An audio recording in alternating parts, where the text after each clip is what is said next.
We are starting with the second chapter, that is an empire across three continents. ये आपने देखा होगा, we have seen Europe का, Italy का बहुत ही फेमस मॉन्यूमेंट है। सो तीन कॉन्टिनेंट्स के अक्रॉस में आने वाला आपका एक continent, and here we are starting with the most important interesting empire, that is Roman empire. क्योंकि अगर आप कहीं पर भी इंग्लिश में, हिस्ट्री में कभी आप पढ़ते हो तो सबसे पहली जो चीज हमारे दिमाग में आती है वो होती है रोमन एम्पायर। तो रोमन एम्पायर, जूलियस सीजर पढ़ा होगा अगर आपने, Roman empire. If you have read about Shakespeare, Roman empire. तो कहाँ से स्टार्ट हुआ? जो आज इटाली, रोम, ये तो हम जानते हैं, मैप में भी आप देख सकते हो, और हिस्ट्री में भी, sorry, in your history in 10th standard also you had. तो एग्जैक्टली व्हाट इज रोम? ये तो आपका लीनिंग टावर है ऑफ पीसा। तो कैसे स्टार्ट हुआ लीनिंग टावर? तो ये कैसे स्टार्ट हुआ? तो पहले देयर वाज नो एम्पायर। हमने इससे पहले चैप्टर में भी पढ़ा था कि हाउ डिड सिटीज का, टाउन्स कैसे बने थे, विलेजेस से टाउन्स कैसे बने थे। तो शुरू शुरू में there were only the group of villages, और जो रिवर है, if you look at the map you can see, ये जो ब्लू से बना है, दिस इज द रिवर। और इस रिवर के आसपास में जो एरिया, जिसको आज हम जानते हैं with the name of Italy, अगर पेपर में क्वेश्चंस आते हैं तो 1 marker question. And later on यही जो ग्रुप ऑफ विलेजेस है, जिसको हमने लास्ट क्लास के अंदर पढ़ा था, विलेजेस कैसे टाउन एंड टाउन कैसे सिटी में जाते हैं, they united to form the city of Rome. तो तिबर जो आपका है उसी के आसपास से स्टार्ट हुआ। And if you see the timeline you can see monarchy, monarchy से रिपब्लिक, रिपब्लिक से empire, and this is where we say beginning of the empire. So this is how the timeline went, कि शुरू शुरू में natural है, पहले Latin Kings थे, फिर दूसरे थे। और राजा कैसे बनते थे उन जमाने में, कैसे बनते थे राजा? हाँ, आपको कैसा लगता है हमारे यहाँ पर राजा कैसे बने हो? ऐसे कौन उठ के आया होगा कि ओके अयोध्या के राजा ये है उसके? दिस वाज किसी भी एरिया के अंदर, आजकल हम लोग कहते हैं RWA, RWA। आज की डेट पर आप जहां रहते हो वहां का RWA, जहां मैं रहती हूँ वहां का RWA। तो जहां लोग ग्रुप में रहते हैं, they feel they are unsafe, तो अपने कम्युनिटी के लिए वो लोग जो है अपना एक हेड चूज करते हैं। ओवर द पीरियड ये जो एरिया जब आपका इंक्रीज होता जाता है, तो वही जिसके पास पावर होता है, जिसके पास वेपन होते हैं, जिसके नीचे सोल्जर्स आ जाते हैं, वो धीरे धीरे अपना जो है मोनार्की, यानी कि उसको हमने बाद में किंग बोला, मोनार्की यानी कि that person ascends the throne and starts ruling. तो आज की डेट में अगर हम देखें, रोमन एम्पायर, जो मैं आपको पहले ही बोल चुकी हूँ कि रोमन एम्पायर जब हम बोलते हैं तो उसके साथ बड़े सारे यादें आती हैं, अलेक्जेंडर, जूलियस सीजर। तो आज का मोस्ट ऑफ द एरिया जो कि काफी फर्टाइल था, north Africa, Europe and Africa, जो कि अब सेपरेटेड बाय मेडिटेरियन सी है, वो वाला एरिया, राइन, राइन आपका Germany, Rhine is mainly Germany, Danube, France, and south की तरफ अगर आप जाते हो तो सहारा डेजर्ट, इसको, इस वाले को भूलना मत। तो these entire area, in another word if I say, आपका वेस्टर्न यूरोप जो है वो आपका रोमन एम्पायर के अंडर आया, not exactly came under Roman empire. Danube आपका, डेन्यूब फ्रांस, राइन आपका जर्मनी। तो how did we come to know? Roman empire के जो आपके लिटरेचर हैं, आर्कि आर्किटेक्चर जो आपके हमारे पास सोर्सेज है, they are many. Roman historians have a rich collection of sources to go on, but हम उसको तीन में डिवाइड करते हैं। Again a two marker question: text, documents and material remains. As I said, Roman Empire अगर हम बोले तो you can have all the kinds of beautiful writings. Text, अगर हम टेक्स्ट कहते हैं तो किसको बोलते हैं? The historical letters, speeches, sermons, sermons मतलब आपका प्रवचन, religious speeches, law. Then some of the documents are inscribed on the cut on stone, जो ग्रीक एंड लैटिन में है। अगर आपने देखा होगा तो जैसे उस दिन हम मेसोपोटामस बोल रहे थे, तो हम बोल रहे थे कि this is a Latin word, this is a Greek word. तो ग्रीक एंड लेटिन आपका जो है, दैट वाज वेयर द जो बीज है आपका लिटरेचर का, that was there. Documents on papyrus, scroll, contracts, accounts, letter, official documents. उसके अलावा buildings, monuments, pottery, coin, mosaics, ये भी हमारे पास जो है एज अ सोर्स रहा है। You can see these are the letters.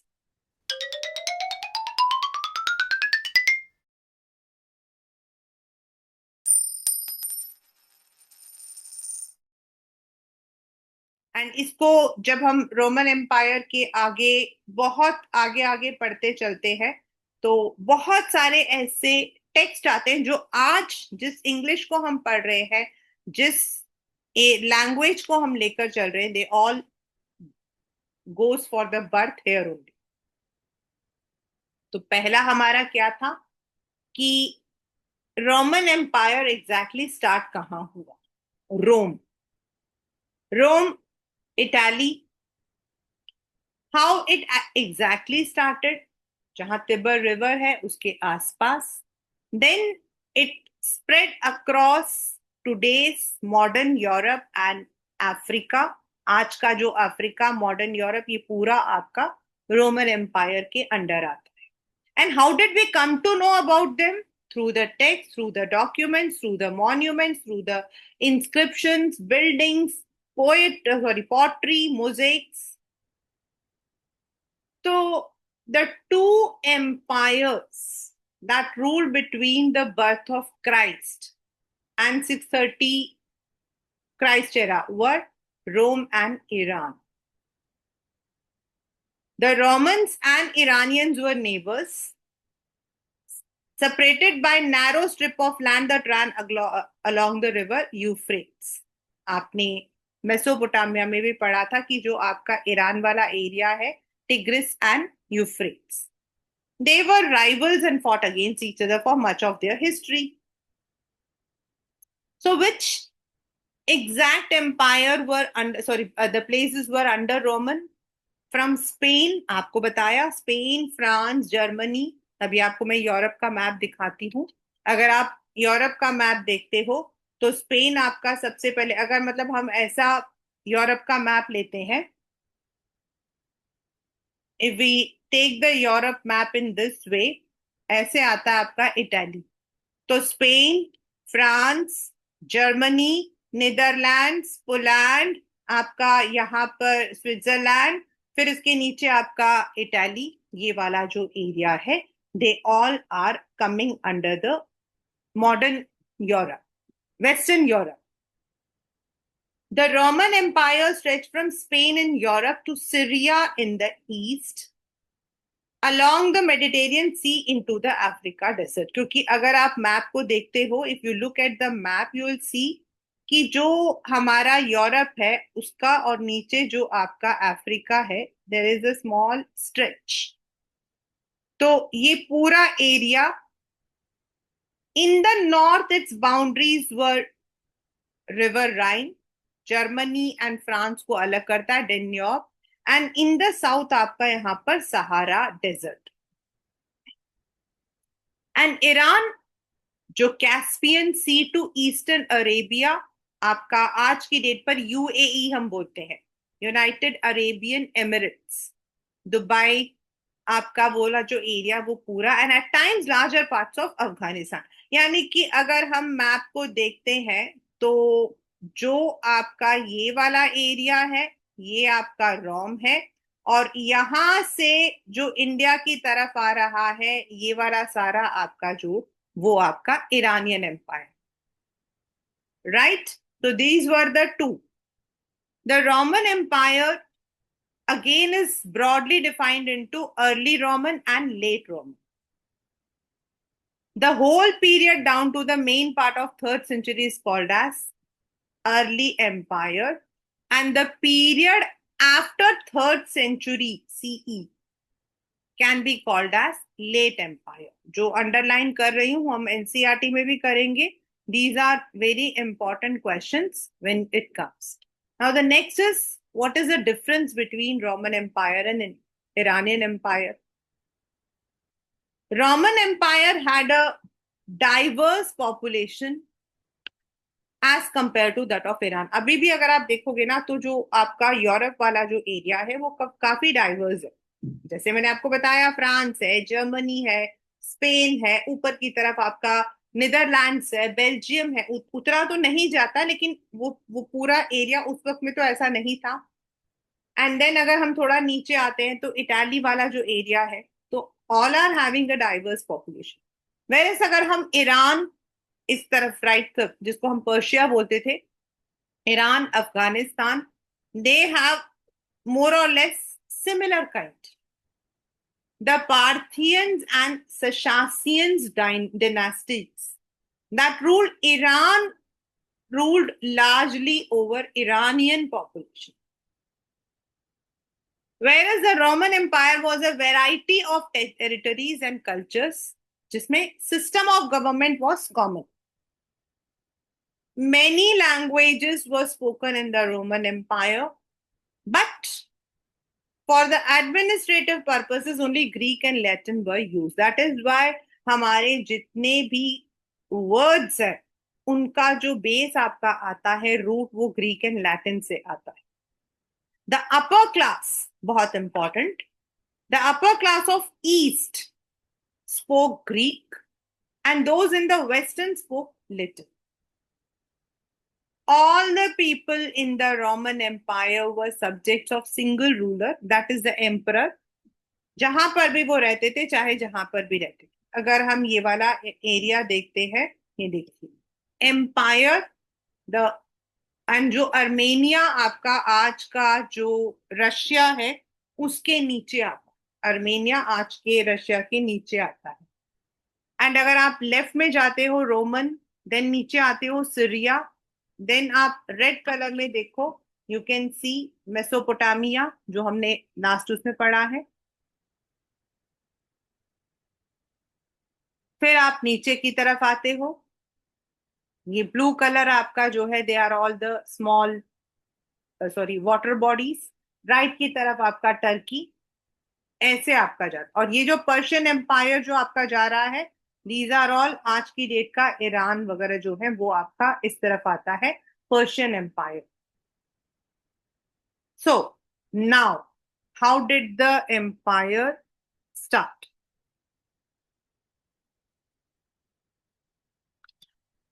The three main pillars of Roman Empire were emperor, who was known as principate, the senate. Senate को आज की डेट पर हम लोग कांग्रेस, पार्लियामेंट बोलते हैं आज की डेट पर. The senate is the people जो कि रिप्रेजेंट करते हैं पार्लियामेंट को. लेकिन उस जमाने में the senate who were the people, the wealthy families of Rome and Italian descent, the land owners. उस वक्त में सेनेट कौन था? सेनेट हमारा होता है the people who are assisting the emperor. वो सेनेट को करता, और सेनेट में कौन कौन होते हैं?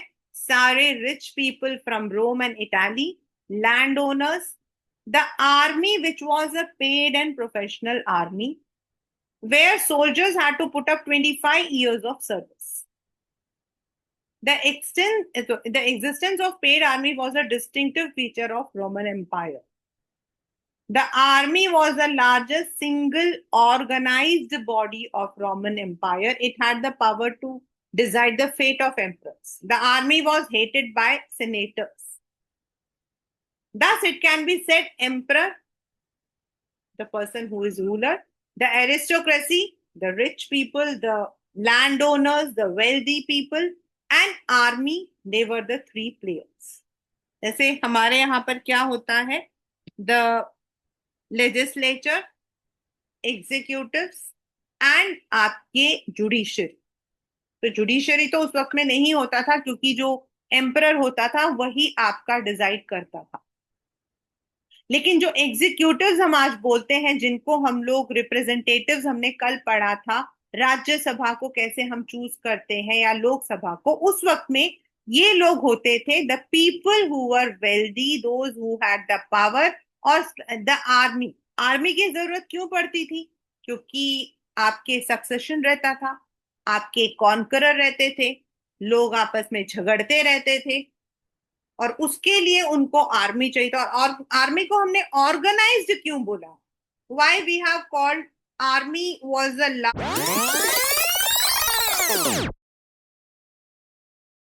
Largest single and organised body. क्यों ऑर्गेनाइज्ड बोला है? ऑर्गेनाइज का मतलब होता है कि उनका एक पूरा हिरार्की चलता है. यानी आर्मी को कौन हेड करेगा, उनके नीचे हमने जो है ना राजा की टुकड़ियां, तो कितने लोग होंगे, किस तरीके के हॉर्सेस को, मतलब हॉर्स, देन आपका एलिफेंट, देन आपके हैंड आर्मी, तो ये कौन कौन होंगे, किस किस एरिया में किसको हम करेंगे. दैट वाज हाउ आर्क मतलब, because senators were elected on the basis of their wealth. जो आपके सेनेटर्स होते थे उनको तो वेल्थ के, उनके पैसों के अकॉर्डिंग उनको किया जाता.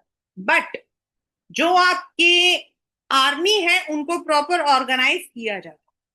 कौन किस एरिया में लीड करेगा, what can be the arm in his or her in his hand, how many people should be under one, उनको पे किया जाता था, एंड उनको 25 ईयर सर्विस का एक कॉन्ट्रैक्ट दिया जाता. Now who succeeded Roman empire? Natural है कि जब हम मोनार्की बोलते हैं, मोनार्की हम जब बोलते हैं तो सीधा एक वर्ड हमारे दिमाग में आ जाता है कि भाई मोनार्की का मतलब ही है राजा. और राजा कौन होता है? नेचुरल है कि राजा is the person who is going to be succeeded by his or her, मतलब उसका जो बेटा होगा वही होगा. इंडिया में भी हमने पढ़ा है कि जो सक्सेसर होता है वो बेटा होता है और बड़ा बेटा होता है, unless and until there is something special, कुछ रहा हो. जैसे हमने महाभारत पढ़ा, तो महाभारत के अंदर क्या था? धर्म उस वक्त का कहता था कि धृतराष्ट्र का पुत्र दुर्योधन जो है, he should be the emperor. But why Pandavas became, वही पूरी कहानी है, नॉट टू, हमें यहां नहीं डिस्कस करना. तो ये एक उस वक्त में एक नेचुरल रहता था, family descent either natural or adopted was a decisive factor in the succession to throne in Roman Empire. ये वर्ल्ड में most of the king, most of the families जो है वो इसी तरीके से चूज करती. The army was also wedded to this concept. मैं army also wedded to this concept का मतलब ये नहीं कि आर्मी की शादी हो गई, मतलब आर्मी में भी यही होता था, जो आर्मी में है उनका सक्सेसर अपने आप ही उसमें सक्सीड करेगा. For example, Tiberius was not the natural but adopted son of Augustus. Augustus, one of the very famous emperor. How it is, हम उसको कैसे याद करते हैं वो हमारा नेक्स्ट है. तो मोनार्की एज हम जानते हैं, तो व्हाट दैट इज व्हाट. लेकिन आर्मी में भी they followed the same principle. Augustan age is remembered as the age of peace. It brought peace after decades of internal strife, centuries of military conquest. External warfare was also much less common in the first 2 centuries. उन दिनों में बाहर जो दूसरे राज्यों पर control करना इतना ज्यादा नहीं रहता था, बट हाँ, धीरे धीरे धीरे धीरे it started. The vast Roman Empire was controlled and administered with the help of urbanization. Already in the very first chapter हमारा यही था कि urbanization कैसे start हुआ, और इसीलिए they needed some emperor, और उसको कंट्रोल किया जाता था. उसको एडमिनिस्टर का मतलब है रूल्स रेगुलेशन. तो कैसे करते थे? तो जितने एरियाज उनके नीचे थे अंडर रोमन एम्पायर, दे वर ऑर्गेनाइज इनटू प्रोविंसेस. इंडिया का, इफ यू रिमेंबर, मैंने आपको कई बार बताया हुआ है कि India at the time of British was divided into 8 provinces.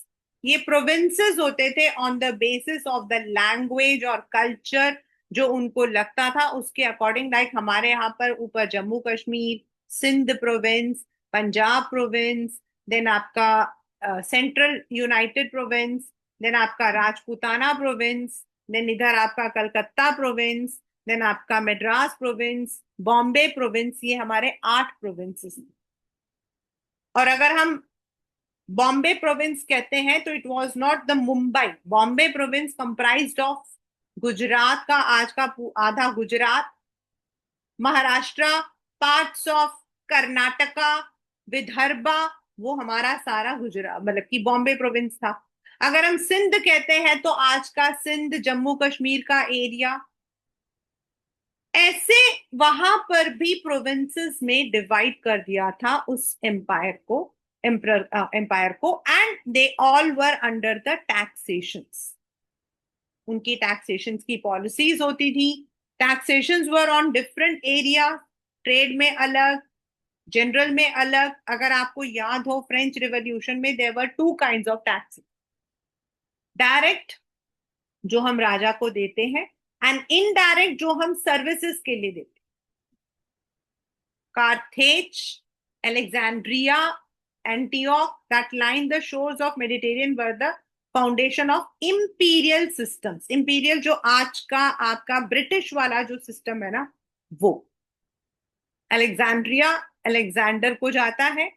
ये वो एरियाज है जहां से आज का जो आपका ब्रिटिश वाला सिस्टम, ब्रिटेन वाला जो इंपीरियल सिस्टम था, वेयर कॉलोनाइजेशन वाज देयर, वो वहां से स्टार्ट हुआ. It was through these cities that government was able to collect taxes from provincial countryside, which generated much of the wealth. The local upper class was actively involved with the Roman state in administering their own territories and collecting taxes from there. जो आपका rich का poor के ऊपर rule, aristocrats. अभी मैंने आपको French का बताया था कि फ्रांस के अंदर जो फ्रेंच रिवॉल्यूशन था उसमें हमारे 2 तरीके के टैक्सेस थे.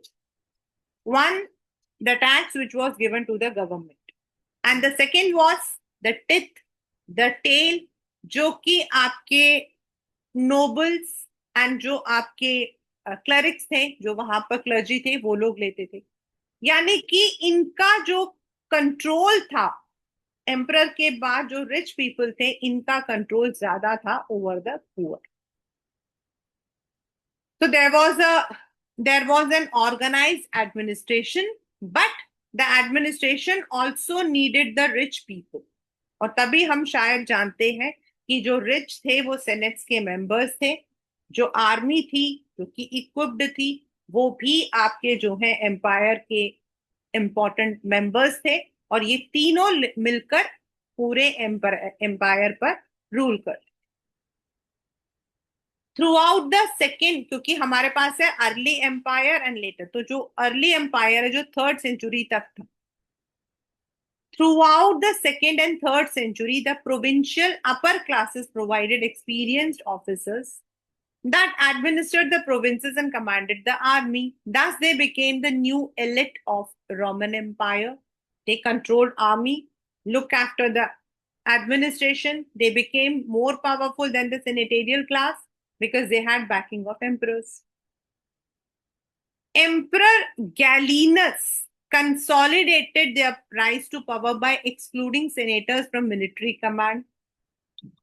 He did this to prevent control of empire from falling into their hands. उसने थोड़े से चेंजेस किए थे उनके पावर को, सेनेटर्स को मिलिट्री कमांड के अंदर ना डालकर, जिससे कि कहीं आपका जो है एम्पायर दूसरों के हाथ में ना चला.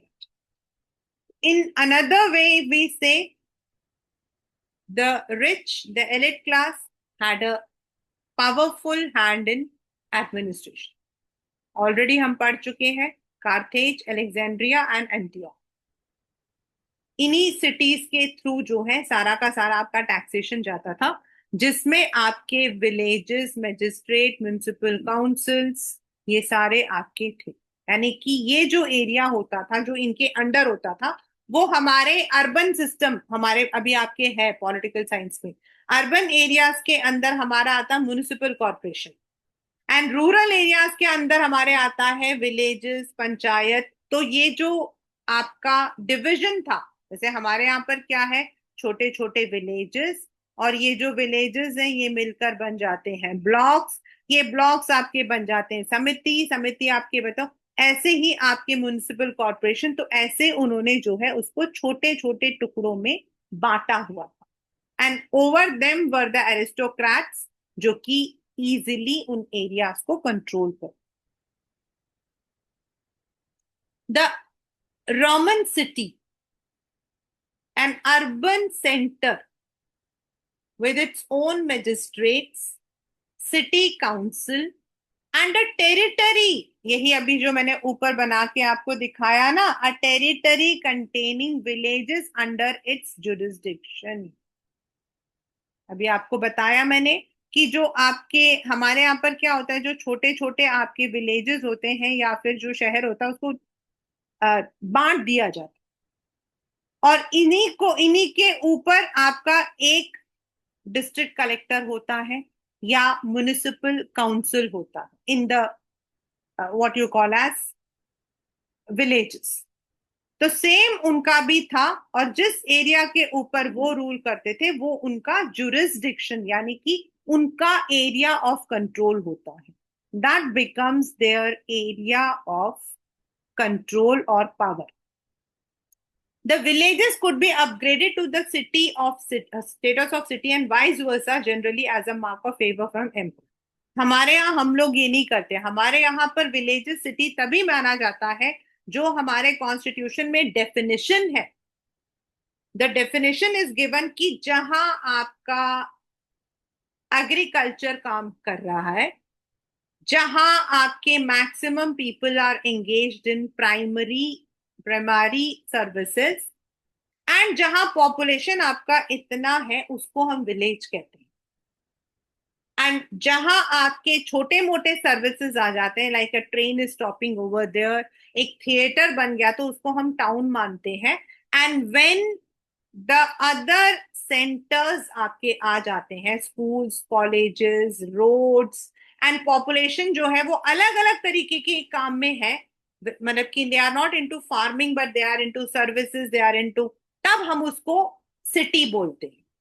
लेकिन वहां सिटी जो है तभी बोला जाता था जब वो एम्परर वहां पर फेवर करता था. ठीक है.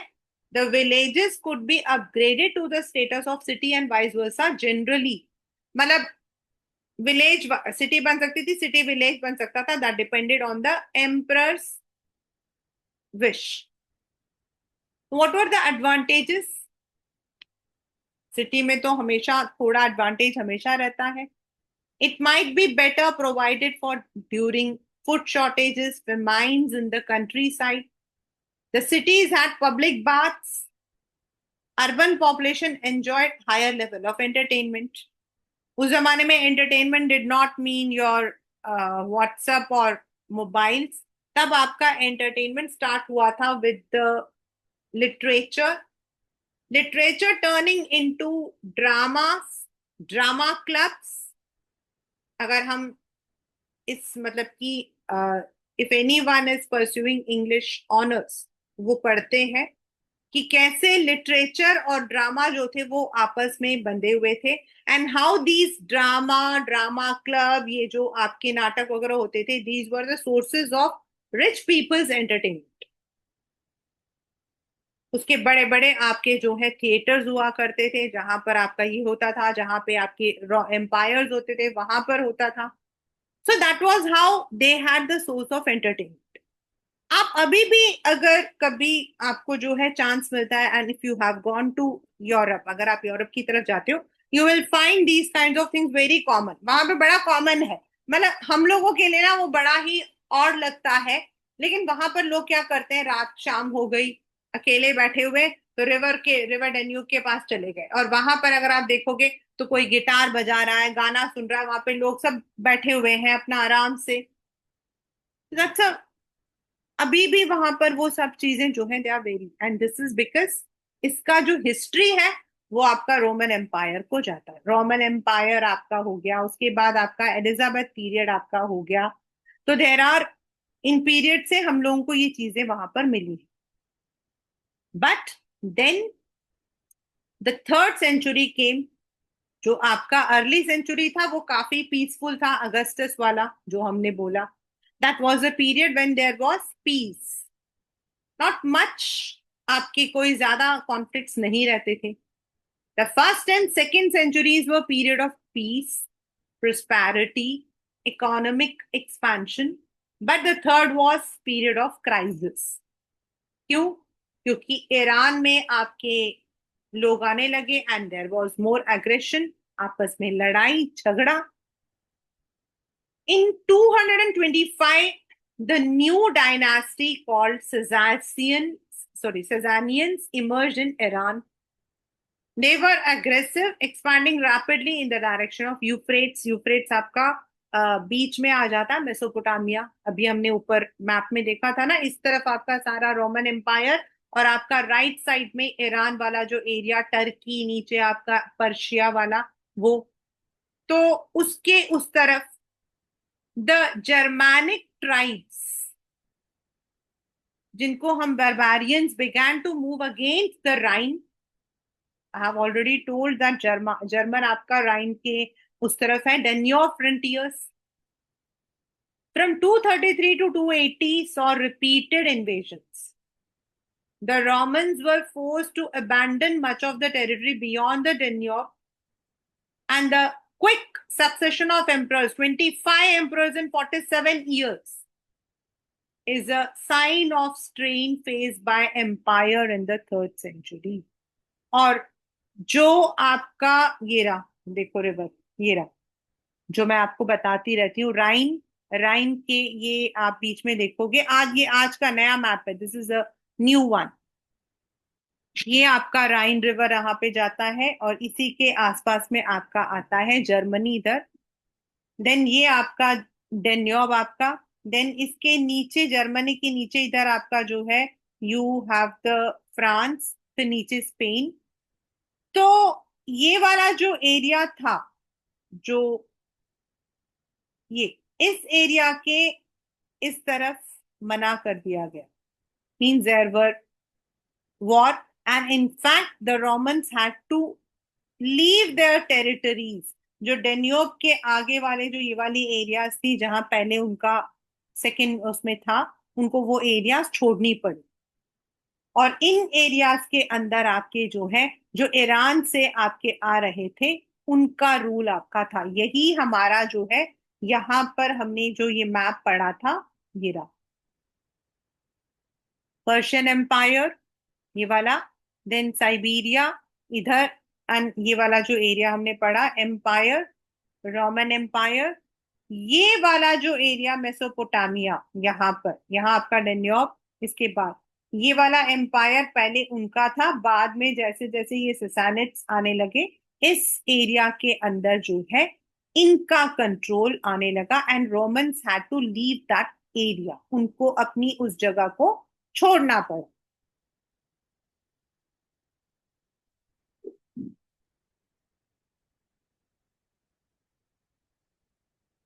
दिस इज ये ओरिजिनल मैप है अभी का।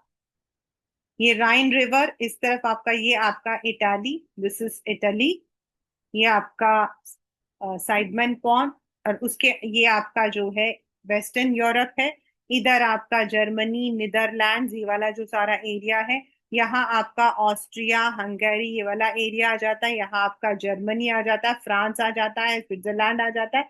और फिर इस तरफ से ये जो ये वाला एरिया, इसमें जो एरियाज थी उनको उनको अबेंडन करना पड़ा। अगर हम इस मैप को और आगे जाकर जाते हैं, ये जो आपका है नीचे अफ्रीका, पहले ये वाला पूरा एरिया इनका था। लेकिन जैसे जैसे आपके ईरानियंस वहां आने लगे, तो दैट एरिया वाज, ये रहा आपका map, Rome.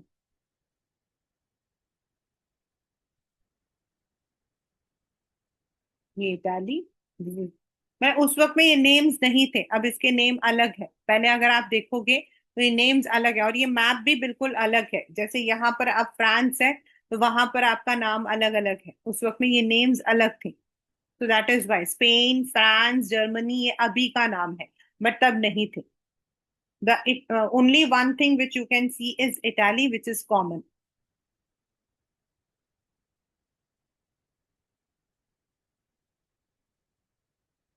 right? So till now, what we have read is how the emperors got access. Emperor जैसे एम्पायर, एम्पायर में एम्परर कैसे बना था, एम्परर कैसे सक्सीड करता था, कौन थे जो लोग सीनेटर्स कहलाए जाते थे, देन जो प्रोविंसेस थी उन पर किसका, जैसे अभी क्या है प्रोविंसेस ने, we have the states in many of the countries, even provinces हैं, बट उनके अलग सिस्टम है। अब वो डिपेंड करता है they are democratic non democratic.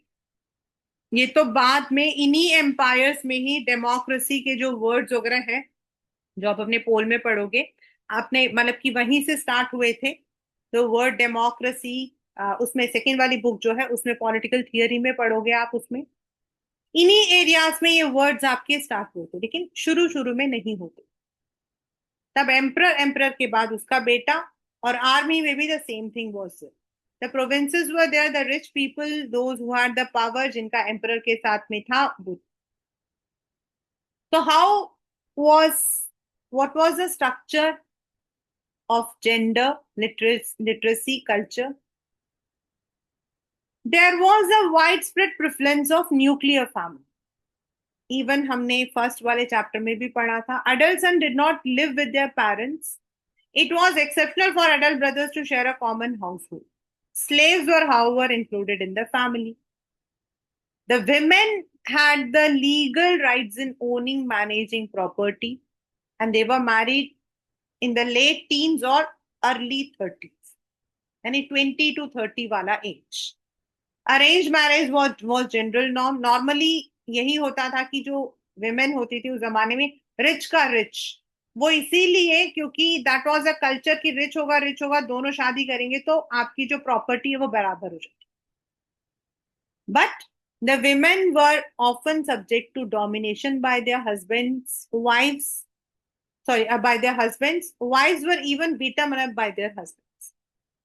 The typical form of marriage was where the wife did not transfer to her husband's authority, but retained full rights and property of her natal family. मतलब ये भी एक feature था कि उसको जो अपनी घर से पैसा मिलता था उस पर वो सिर्फ अपना हक रखती थी, जिसको आजकल हम एलिमोनी, डाउरी के नाम बोलते। Women remained a primary heir to father's prosperity even after marriage. हमारे इंडिया में आज भी लड़कियों को जो है मतलब कि इफ दे आर मैरिड उनको अपने फादर की प्रॉपर्टी पे नहीं मिलता है, unless and until the fathers are educated. They could become independent property owners after their father's death, and divorce was easy for both. In France ये चीजें नहीं थी, फ्रांस में ये चीजें नहीं थी, अगर हम फ्रेंच एग्जैक्टली उसको पढ़ते हैं। बट उस रोमन एम्पायर में जो फ्रांस से भी पहले था, उनमें women had the good rights. Only thing is they were subjected to brutality. The literacy was different in different parts of empire. Literacy was widespread in army officer, state managers and soldiers, मतलब इनको तो school जाना, पढ़ाई करना जरूरी था. And casual literacy existed and it varied from. There was a wall in Pompeii. ये Pompeii आपका वही है जिसके बारे में मैंने स्टार्टिंग में भी आपको बताया था, रोम में. That is Julius Caesar. ये उनका एक मतलब एक बहुत ही बड़ा मतलब एरिया है, which carried advertisements and graffiti walls पर जो बने होते हैं, which indicates high level of casual literacy. Cultural difference बहुत थी. बहुत सारे रिलीजियस कल्ट्स, लोकल डिटीज, मतलब कि अलग अलग भगवान के अलग अलग रूप. प्लुरलिटी ऑफ लैंग्वेजेस, यानी कि लैंग्वेज को अलग अलग तरीके से, हम हिंदी को कितने तरीकों से बोलते हैं. इलाहाबादी इंग्लिश, लखनऊ सॉरी इलाहाबादी हिंदी, लखनवी हिंदी, तहजीब होती है उनमें. हमारी हिंदी और महाराष्ट्र की हिंदी, चारों में बिल्कुल जमीन आसमान का फर्क होता है. जो लखनवी हिंदी है उसके अंदर हर चीज में वो तहजीब डालते हैं. आप, हम. इलाहाबाद में हर चीज के लिए हम बोलते हैं. Look at Amitabh Bachchan ji Hindi dialects. And they also wore different kinds of dresses. The food, what they ate, their forms of social organization all reflected the cultural diversity. Different languages were spoken in different areas. Most of the linguistic cultures were purely oral. Linguistic culture मतलब आपके जो आपस मतलब की language के through cultural transformation थी, जब तक आपका रिटर्न स्क्रिप्ट नहीं आया. बाद में अर्मेनिया के अंदर आपका आया द फॉर्म्स ऑफ लैंग्वेज. आज Armenia is not that much develop. आपका अर्मेनिया आता है जर्मनी के राइट साइड में, पोलैंड के ऊपर. And in other areas the spread of Latin displace other widespread return forms. The Roman Empire had substantial economic infrastructures of harbor, mines, quarries, brickyard, olive oil. ये उनके main economic areas थी जिनसे वो पैसा कमाते थे. And goods for trade consisted mainly, जिसको वो बेचते या खरीदते थे, ये तो था उनका फैक्ट्री सेटअप. माइंस थी, क्वारीज यानी कि ओपन माइंस, ब्रिक यार्ड जहां आपके ईंटें बनती हैं, और बाकी जो आपका ट्रेडिंग था that was wheat, wine, olive oil. And they came from Spain, the Gallic provinces, North Africa, Egypt and Italy.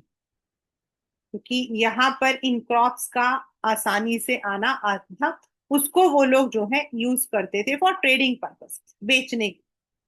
Spanish olive oil was a vast commercial enterprise that reached its peak in 140 to 160.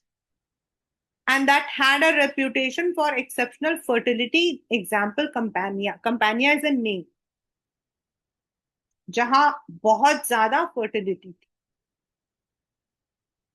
Ancient Roman में क्या क्या था, ये तो आपका ancient Roman में economic activity. और कहाँ था, इटाली, सिजिली. इटाली के अंदर ही है ये सिजिली, 2 सिटीज. टूनिशिया आपका राइट साइड में आता, गॉल, गलीली, ये सब आपका इस तरफ स्पेन की तरफ. यहां पर भी आपके क्रॉप्स थे. The large expenses of Roman territory were in much less advanced state. Transhuman was widespread.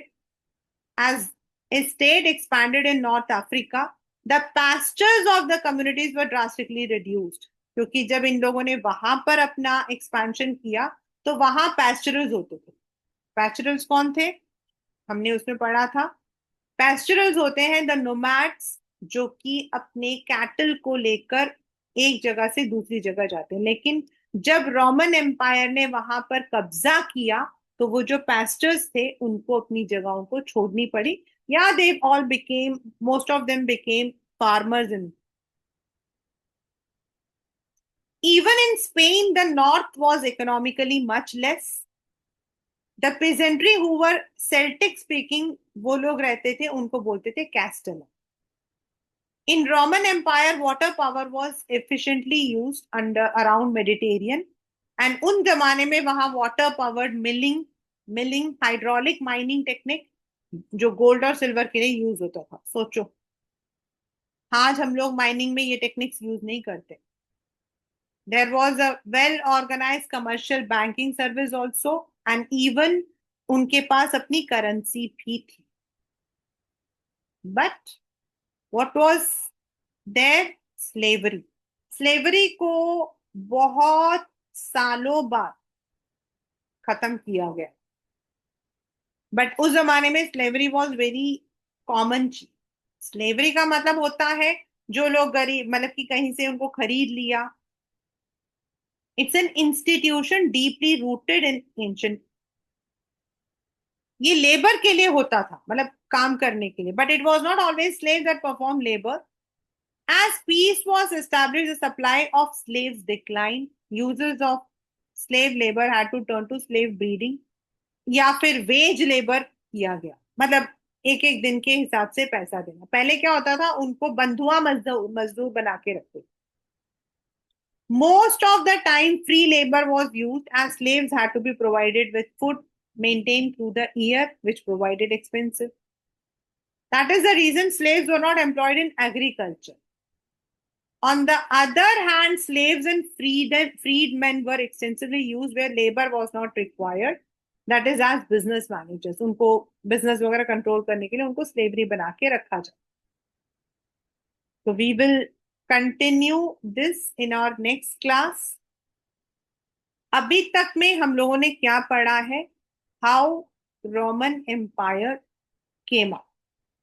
जो हमारा रोमन एम्पायर जिसको आज हम बोलते हैं, which is one of the most, अगर हम कभी भी लिटरेचर पढ़ रहे हैं, कभी हम जूलियस सीजर के बारे में पढ़ते हैं, इन सब के अंदर हमने सबसे पहली चीज जो पढ़ी है वो है रोम।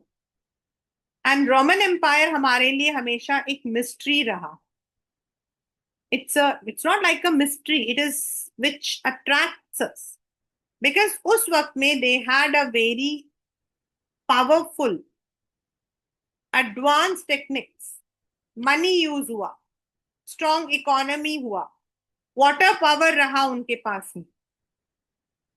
तो इसी वजह से क्या है कि उस एरिया को हम पढ़कर हम देखते हैं, क्योंकि कहीं ना कहीं हमारे हर सिविलाइजेशन का जो आपका रूट है वो यहां पर जाता है।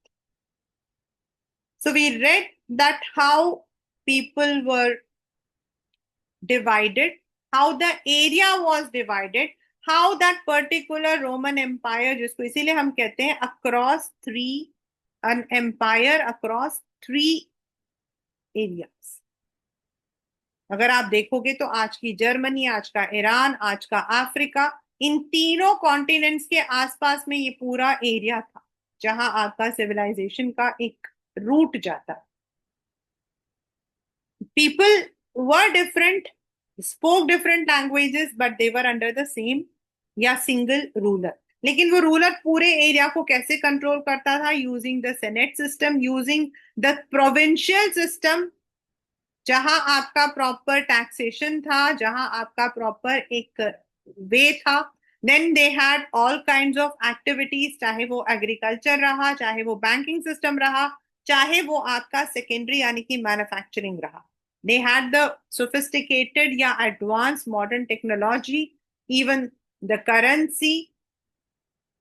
And if we talk about family, तो फैमिली में उनका जो है देयर वाज मेल मेंबर्स जो हैं वो normally they never live with their family, and females had equal right in their property and fathers.